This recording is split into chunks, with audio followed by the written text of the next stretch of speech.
Salam sigap dan shalom. Renungan kita pada hari ini, Rabu 29 September 2021, berjudul Kristus menghargai orang-orang yang melayani Dia. Ayat intinya terdapat di dalam Matius 25 ayat 21. Maka kata tuannya itu kepadanya, "Baik sekali perbuatanmu itu, hai hambaku yang baik dan setia. Engkau telah setia dalam pekerjaan kecil, aku akan memberikan kepadamu tanggung jawab dalam perkara yang besar. Masuklah dan turutlah dalam kebahagiaan Tuanmu." Pena Inspirasi menuliskan yang dimaksud dengan judul renungan kita pagi ini, Kristus menghargai orang-orang yang melayani Dia, sebagai petunjuk bagi kita bila mana ingin menjadi pekerja bersama-sama dengan Allah adalah sebagai berikut.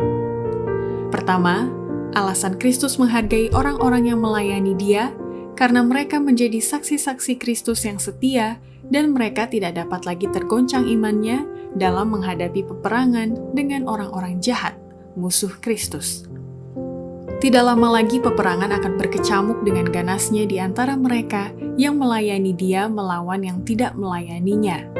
Tidak lama lagi apa yang dapat digoncang akan tergoncang, dan yang tidak tergoncang akan tinggal. Kedua, alasan Kristus menghargai orang-orang yang melayani Dia karena mereka tidak mau lagi menyerahkan dirinya kepada pengaruh dunia dan pelayanan setan, dan mereka akan senantiasa merendahkan diri di hadapan Allah. Pada waktu bangsa-bangsa merasa susah dan kebingungan, masih banyak yang tidak menyerahkan dirinya kepada pengaruh dunia dan pelayanan setan, yang merendahkan diri di hadapan Allah dan berbalik kepadanya dengan segenap hati dan mendapatkan penerimaan dan pengampunan. Ketiga, alasan Kristus menghargai orang-orang yang melayani Dia karena mereka menghargai Kristus dan kebenaran firman ilahinya, dan setiap sisi dari kehidupan mereka menggambarkan agama Alkitab dan menjadi kemuliaan bagi Allah. Kebodohan tidak akan menambahkan kerendahan hati atau kerohanian seseorang yang mengaku pengikut Kristus. Kebenaran firman ilahi bisa lebih dihargai oleh orang Kristen yang cerdas.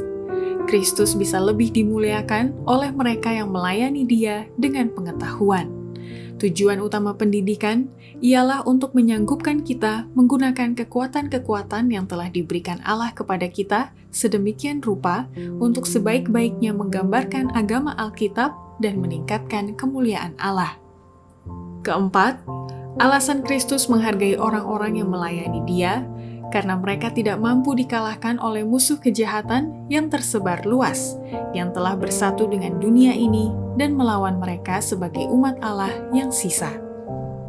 Ini adalah suatu zaman tanda penolakan kasih karunia Allah yang dimaksudkan untuk dianugerahkan kepada umatnya, agar dalam mara bahaya hari-hari terakhir, mereka jangan dikalahkan oleh kejahatan yang tersebar luas dan bersatu dengan permusuhan dunia ini melawan umat Allah yang sisa. Di bawah selubung kekristenan dan pengudusan yang tersebar luas dan ketidakberimanan yang dinyatakan akan berlaku ke tingkat yang mengerikan dan akan berlanjut sampai Kristus datang untuk dimuliakan dalam semua mereka yang percaya. Di halaman bait suci, pemandangan diperankan yang hanya sedikit orang yang menyadarinya. Umat Allah akan dibuktikan dan diuji agar dia boleh melihat antara dia yang melayani Allah dan dia yang tidak melayani Dia. Demikianlah renungan kita pada hari ini, kiranya Tuhan memberkati kita semua.